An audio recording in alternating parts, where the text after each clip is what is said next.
the really crazy thing about this stuff is that this last month, Sony released what is probably the best exclusive PS5 game since its launch. Yeah.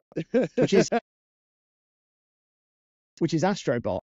And it's really given people a very good reason to invest in a PS5 if they haven't already, because it is worth owning a PS5 just to play Astro Bot. Yeah, I'd agree. Because it is one of the very best 3D platform games I've ever played, and it successfully stands shoulder to shoulder with Nintendo's work in that department, which is a phenomenal thing to be able to do. Rewind a few years ago to the launch of the PS5, and Sony released a free game called Astro's Playroom, which was a game designed to showcase the new features of the DualSense controller, haptic feedback, HD rumble, motion controls, touchscreen navigation, advanced audio feedback, and adaptive triggers. What they actually released was the best 3D platform game I'd played in a long time. Yeah, it's really good. It was very simple in its setup. You are a little robot who has a laser jetpack, and he can jump and punch, and you can charge up a spin attack. It's even more basic than Mario when it comes to movement abilities. There's no double, triple jumps or backflips or crouch flips or dives. Not even that. You can't even run. But because of how brilliantly it was made, it all felt incredibly fluid and varied, partly thanks to the robotic mech suits you could find and don to give you additional abilities, like being able to roll around on top of a ball, protecting you from spikes underfoot, or having a monkey suit that could swing and grab its way up cliffs, or a little spaceship you could pilot through little mazes. So the whole game, the whole of Astro's Playroom was also created as a love letter to the history of the PlayStation and Sony's gaming heritage. And I still find it a little bit funny thinking that, I just don't really think of Sony as one of the companies with the wealth of gaming history, which obviously shows my age, because it's got 25 years of games and consoles to its name now, and plenty of players have defined their gaming habits on their output. So, in Astro's Playroom, you're collecting PlayStation ephemera, with each of the different zones in the game offering up different generational hardware to collect. And also scattered throughout the level are so many nods and references and Easter eggs to PlayStation's history.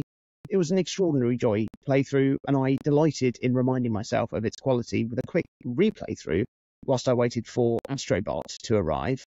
You can complete the main game of Astro's Playroom and beat the brilliant Easter egg of a final boss in about 3 hours, and to 100% it and get all the achievements, you're probably looking at another couple of hours of play, but it surely has to be the best freebie game ever, right? It's got to be right up there. It's up there with Christmas Nights,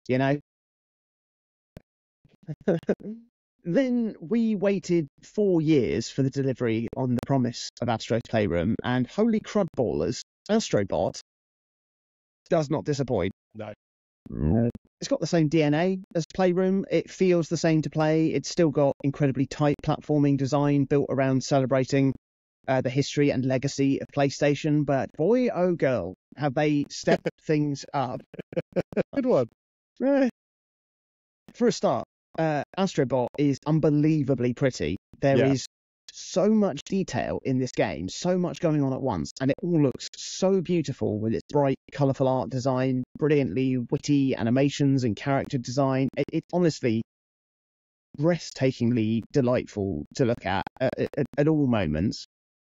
The game of Astro Bot itself is obviously much, much bigger than Astro's Playroom, with several worlds full of levels and secrets and collectibles and bosses, all with their own individual themes and levels with, their own twists, making every new level you go to just a real joy to explore and experience.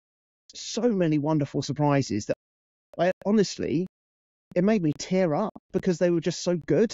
Yeah. Which is mad.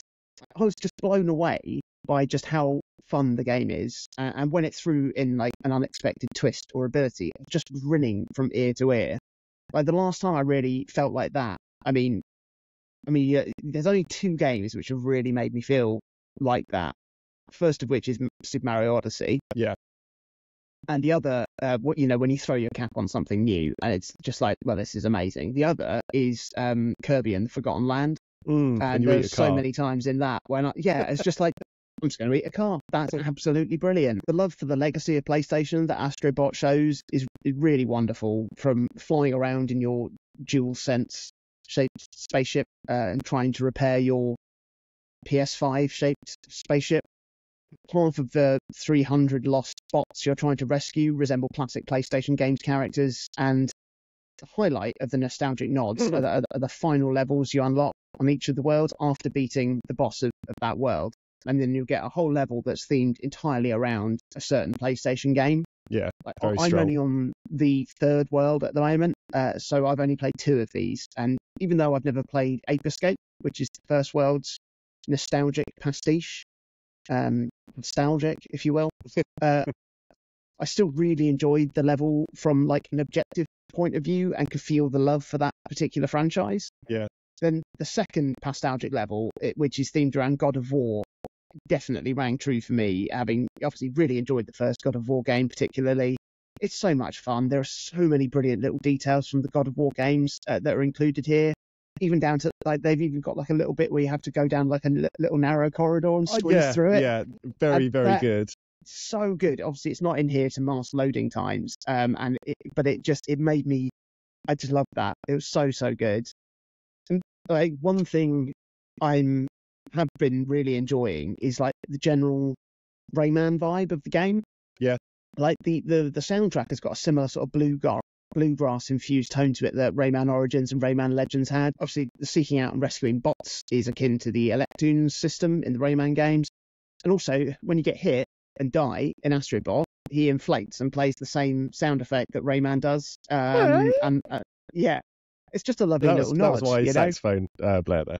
That was very good. Okay, Chris is gone. He's left us. He went very, very, very quietly in the night.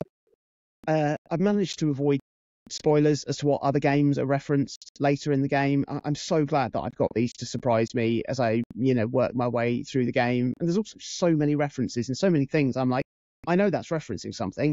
I don't know what it is. Yeah. And that's fun as well. But all in all, Astro Bot is without a doubt the best PlayStation 5 exclusive game we've got out of the 4 of them. This is up there. But like, even though like it has come under a fair bit of fire for mirroring the 3D Mario games a bit too closely at points, that means absolutely nothing to me, because like all art is inspired by the art that came before. And it has if to you be. imitate it successfully, then that is a huge achievement, because how many games have tried to copy Mario outright and failed? Yeah. And also, like when it's like you said, that's what art has to do. It has to build on what comes before. When it's iterated on and infused with a flavour all of its own, it also weaves in so many incredible original ideas that works, feels and plays this fucking well. Just, fuck off. Because this is a 10 out of 10 game, and I hope it makes a shit ton of money, so Sony don't go into administration over Concord and PS5 Pro, so we can get more games of this quality that actually make me excited to be playing games on this console, because those have been very, very few and far between. Yeah. I mean, what else can I add, really? I think we mentioned Astro Bot in our end of 2023 episode as an upcoming title. It rings a bell that we kind of brought it up at some stage, and if not, then it would have popped up at some point. And I remember it being one of the only big titles I was genuinely excited for, like this calendar year. And then I kind of forgot about it until launch day. And then when release date appeared, I found a way of picking it up, played it, predict to be great. It will likely be my game of the year, I would say at this stage, like unless something else amazing comes out. That's the short review. Zelda. Yeah. Got Zelda. We do. But Indiana Jones. Oh, that's a point. That could be. I think that's going to be good. Yeah. But this is like that. That's my short review. It's very good. Go and play it. I like it a lot. But I did want to try and describe like a particular experience that I had with this game that I'm sure has not been the case for everyone. Although what you've just said about the lack of PlayStation kind of exclusives, it does kind of link to that. Because honestly, this generation between the PS5 and the Xbox Series consoles, I think has been the most disappointing generation of my entire life. Like I've never felt as disconnected from mainstream chart gaming as I have here. And I've never seen big publishers act with such disinterest towards their own hardware and ecosystems either, as evidenced by things like the PS5 Pro. Like we've already talked about these kind of Sony blunders and failures, but Astro Bot made me feel a particular disappointment towards Sony, accentuated by the joy it's made me feel towards Sony. Like it's a 2-for-1 there. It's like I feel annoyed because of how much I'm enjoying the game. Like, it highlights so many things the PS5 could be pushing and doing with its controller, with its internal architecture, with its operating system. And yet Astro's Playroom was essentially the last thing that did any of these things almost 5 years ago. You know, this game is essentially the same thing. It's a big showcase for what this machine could be doing. And I'm stressing could there, because outside of this franchise, where is any of this stuff really getting used? Like, multi-platform games make up now, I don't think this is an exaggeration, maybe 99% of the contemporary PlayStation library. Probably. And outside of a few developers chucking in like a cursory, the triggers, we can do something with that, couldn't we? Like, you get that occasionally, or the lights on the controller. The specifics of the machine are always completely unused. So you've got, you know, some first-party Sony games will play audio through the controller. They might have better force feedback. You've got stuff that does it quite well, like Returnal. But we're talking 1 or 2 games per calendar year in order to justify a machine that costs £500. And with the Pro, it's going to run closer to £1,000, which is, it's mad. It's just absolutely mad. Like, Astro Bot is such a joy to play. It feels so good. The world is so tactile. Everything is pin sharp. Everything is glossy and smooth.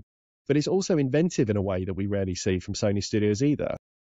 Like, I'm not going to stand up and try and deny the quality of Spider-Man or Ghost of Tsushima or Ratchet and Clank or Horizon or whatever.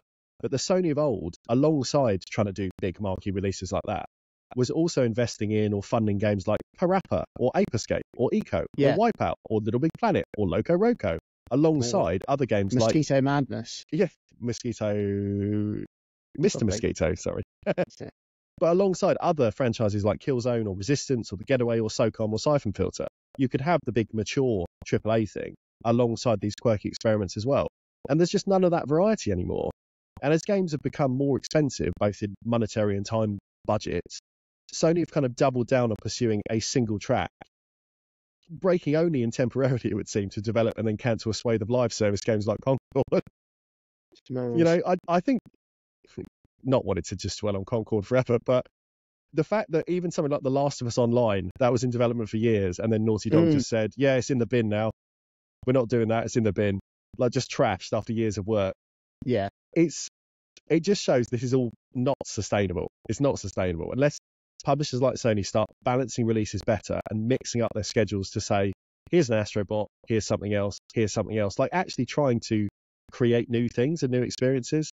You've got to have this mix of franchise stables. Like, gaming doesn't have to just be third person open worlds indefinitely. And graphical fidelity doesn't have to be the end goal for every project as well.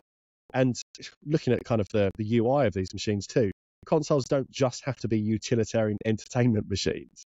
I don't need to see ads for YouTubers I don't subscribe to when I turn on my machine if I'm trying to play Astro Bot. That's not the first thing I need to see.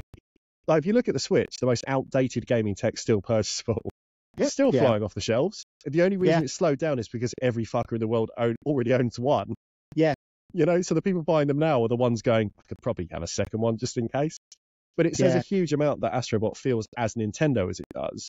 Not by way of pastiche, though obviously, like you said, there are heavy nods to several Nintendo franchises in there.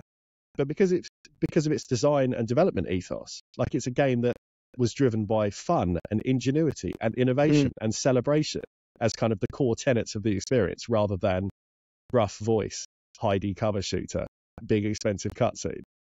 And they're the things that drive Astro Bot to be as good as it is. And those are the values that I feel that both Sony and Microsoft have almost all but given up on this generation. Yeah. Like you said, I honestly hope Astro Bot sells 50 bajillion copies and gives post-Concord Sony real pause for thought. Just to kind of step back and be like, this has actually been quite a big success and was way cheaper than those other games. It didn't take quite as long to make, and it's just better, isn't it? People quite liked that, and just go from there. That will give you that thought for free.